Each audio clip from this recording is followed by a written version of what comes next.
right, welcome back everybody, and we are down to the final two teams, and let me adjust my headroom because I have to keep adjusting my phone just a little bit. And we're gonna try and get that to work. Yeah, that should work. At least hopefully it should. Yep, yeah, that should work out pretty good right where that's at. So in this video, we're going to be talking about Indiana Wesleyan. Now, this is a Wildcat team, had a lot of expectations for last year and dealt with a ton of injuries. Most notably, one of their best shooting guards, Luke Brown, was hurt the majority of last year, and the Wildcats just could not put anything together. It seemed like for quite a while until Luke got healthy toward the end of January when they beat Huntington at home. Then they beat Bethel at home the following Saturday. They ended up winning out at home, I might add, once we got into February. And then of course, they lost at Grace in the second round of the league tournament. And of course, IWU was a lock in the Nationals, and they got the chance to host Nationals as a 5 seed, which was quite surprising because typically only the top 4 seeds in each pod get to host. So obviously that was quite shocking. And the Wildcats did host a first-round game, beat 12 seed Madonna out of Michigan, and of course the Wildcats lost to Life out of Georgia the following day. And the Wildcats last year, because of the injuries, they went 22-10 overall, 10-8 in the Crossroads League. They were projected to finish first last year and ended up finishing 5th. So obviously that was quite a shock. But again, it was because of all the injuries, so take that with a grain of salt. And now the Wildcats last year had some really good wins against Indiana Tech at home, 82-78 win there. And they went undefeated in non-conference, and then lost at Huntington, lost at home against Grace, lost at Bethel. And the Wildcats started 0-3 in conference, and that was the first time in the Greg Tonigal era that the Wildcats started 0-3 in conference. And then, of course, the second half of once we got into January for the second half of conference, it was just some tough losses. At a 3-point loss at St. Francis, 3-point loss at Taylor, and then wins at Mount Vernon, wins at home against Goshen, and then a tough 7-point loss at Marion. And then once we got into late January and February, IWU really kicked it into high gear. Now, starting January 25th, going to the end of the regular season, IWU's only losses were at Grace, January 29th, at Spring Arbor, February 5th. And those were the only 2 losses in the last month of the regular season. And, of course, a big part of that was getting Luke Brown back healthy. So the Wildcats did have some great wins in the second half, most notably at home against Huntington, picking up what was the win at home against Huntington? 7-point win rather, at home against Huntington, January 25th, 83-76. But most notably, the biggest one, a 34-point win at home against then number 7 Bethel, 94-60. So obviously that was very exciting. And then looking at their schedule this year, and their roster this year rather, they are loaded this year. And obviously, you know, and once I go through the roster, you'll definitely see why I have them finishing in that number 2 spot this year. I know last year they finished 5th. It was because of all their injuries, but excluding the injuries last year, they easily were a team that probably would have finished in that number 2 spot like they did in the 23/24 season, just ahead of Huntington and right behind Grace. And then looking at their roster for this year, redshirt senior Columbus, Ohio, transfer from NCAA Division I Liberty University, number 0, DJ Moore. Redshirt senior Silver Spring, Maryland, transfer from University of Antelope Valley, number 1, Bright Kari, 6'7", redshirt senior forward. DJ Moore, 6'3", redshirt senior guard. Number 2, a freshman, redshirt junior forward. Yeah, redshirt junior forward, 6'6", number 2, Matthew Brown. And the biggest one by far is a redshirt junior, 7'3", transfer from Stony Brook University. He's from West Lafayette, Indiana. Number 8, Rocco Moratori, 7'3" center. He redshirted last year, so if he plays all season long this year, this is going to be somebody that is going to contribute, I think, to a lot of the Wildcats' success in the low post. Now, remember, the last time the Wildcats had somebody that was 7 foot or taller, they finished no worse than 3rd in the Crossroads League. And, of course, that was back in the Seth Maxwell era.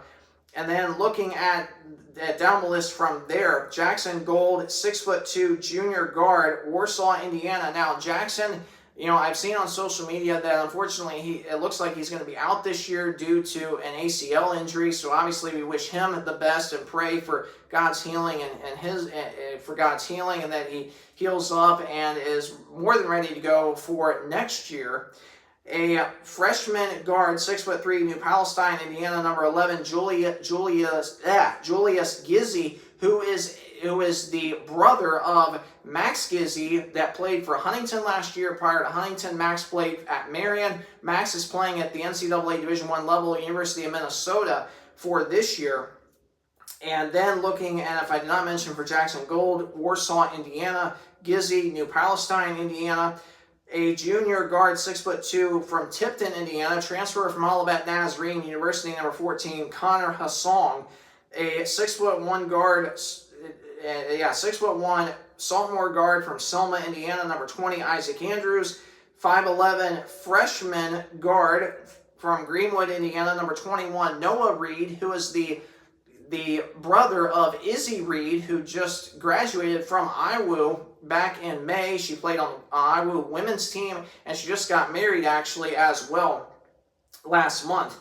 Number 22, Millen McCartney, who is a 6'3" freshman guard, Fishers, Indiana. Number 23, Crew Gibson, 6'8" junior forward from Floyd's Knobs, Indiana, transfer from Indiana Tech. So this obviously adds a huge amount of size down low to the Wildcats offense. Redshirt senior, 6'2" guard from Hartford City, Indiana, transfer from Stetson University, number 25, Luke Brown. Number 30, Marcus Ankney, 6'3" junior guard, Greenwood, Indiana. 6'6" sophomore forward, number 33, Cliff Gashumba.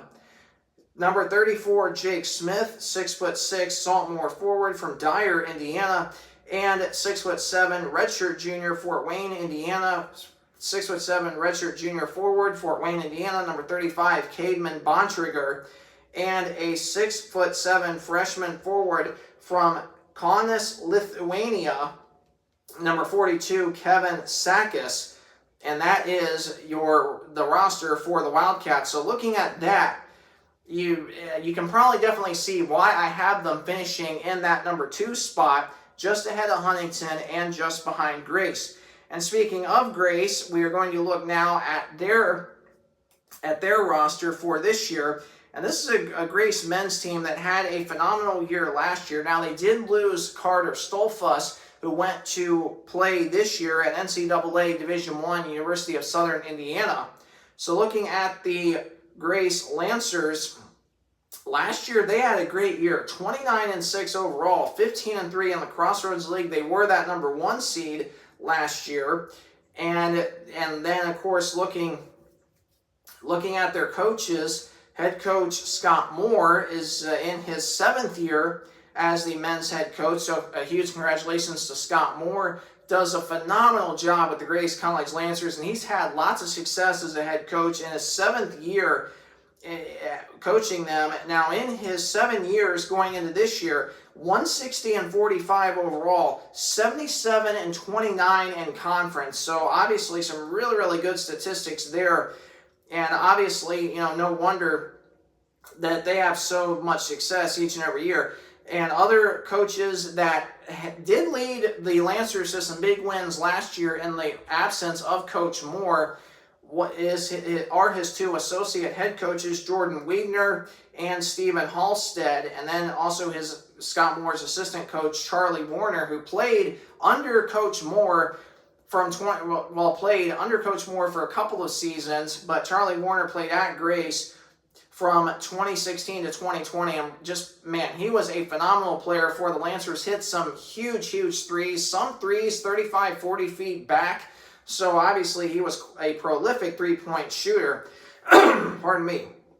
And then you look at Grace's roster this year, and you can definitely see why, after I read this, that why I have them easily being that number 1 seed is because they have they've always had a great amount of size these last several years, but especially this year, and their shortest player, get this, their shortest player, 6'3", and that at the shortest. So obviously, you know that they are an extremely tough team to guard, and because of that, I easily have them finishing first in the Crossroads League again, just ahead of Indiana Wesleyan and then Huntington. And looking at their roster, 6'5" freshman guard number 3, Grady Carpenter from Tifton, Indiana. A freshman forward, 6'6" from Portage, Indiana, number 5, Michael Wellman.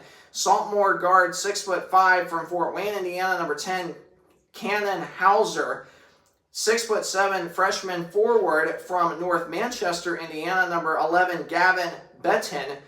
A junior from Napanee, Indiana, returning forward, 6'6", number 12, Ian Roush. And Roush played amazing last year. He was one of the leading scorers on this Lancer offense last year, so I'm excited to see how he'll do this year. Saltmore forward/center from Decatur, Indiana, 6'7", number 15, Isaac Schultz. And returning Saltmore forward, 6'7", from Noblesville, Indiana, number 20, Hunter Walston. Saltmore, Westville, Indiana, 6'5" guard, number 21, Caleb Harold.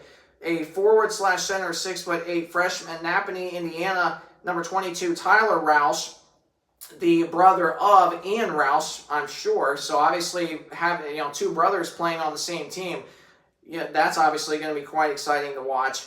Freshman guard, 6'5", Fort Wayne, Indiana, number 23, Bryce Sefton. Freshman, Warsaw, Indiana, 6'6" guard, number 24, Luke Bricker. Junior guard, 6'3", from Pierceton, Indiana, number 25, Seth Martin. Junior, Fort Wayne, Indiana, 6'5" guard, number 30, Gage Sefton. And a freshman, Fort Wayne, Indiana, 6'6" forward, number 32, Cole Hayworth. And if I did not mention Bryce Sefton's city, Fort Wayne, Indiana, freshman guard, 6'5", number 23, Bryce Sefton. And that is a look at Grace's roster. And because of all those reasons, I have them easily finishing in that number 7, or in that number 1 spot, I should say, winning the Crossroads League regular season. And so obviously that's really exciting. And that would be, I think, the third or fourth season in a row that they will have finished in first place in the regular season and gotten the first automatic bid into a national tournament. So obviously that's really exciting. And then, of course, looking at so obviously that's really exciting. And then, so that obviously, and that ends this video, I should say. I apologize.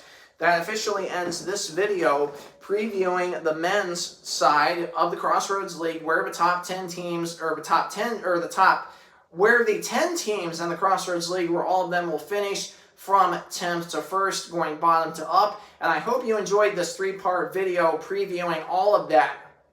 And again, stay tuned in the weeks ahead. I don't know exactly when it's going to be. Whenever St. Francis out of Fort Wayne, Indiana uploads their women's roster, I'm going to be recording a separate video talking about their roster more specifically. So please stay tuned for that. Again, I don't know when they're going to upload their roster. Typically, it's around the very end of August, maybe the first week or two of September at the outside latest.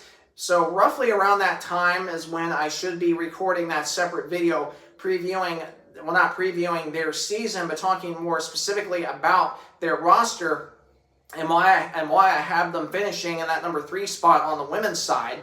So if you did enjoy these videos previewing the men's side of things, please either like, comment, or subscribe. Any one of those options helps me out greatly, and I truly appreciate all the new subscribers that I've gotten over the course of this year doing these videos. I truly appreciate all the positive feedback that I've gotten. It truly means a lot to me, so thank you so much for being part of this channel and for being part of Matt's Sports Talk. And again, I'm still utilizing my Spotify for Creators podcast website. Now, I hope to do some player or coaches interviews.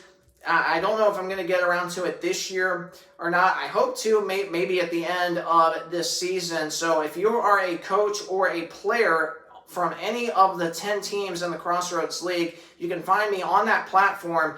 Go to Spotify for Creators, search Matt's Sports Talk. There's a picture of an orange basketball and next to my name. That is me, so make sure that you follow me there so you're notified whenever I upload new episodes. And if you are interested in doing an interview with me, if you're a coach or a player from any of the 10 Crossroads League schools, You can please private message me on social media. You can send me a direct message on Instagram. You can find me there at mharden24, and you can also send me a direct message on X. You can find me there at Matt J. Harden. That's all in lowercase, by the way, all in lowercase on Instagram too. So if you are interested in doing that, please direct message me on those two platforms that I just mentioned. Instagram, all lowercase, mharden24, and on X, at Matt J. Harden, all lowercase. So again, thanks so much for watching this video. I hope you have a great rest of your week, a great rest of the upcoming weekend ahead.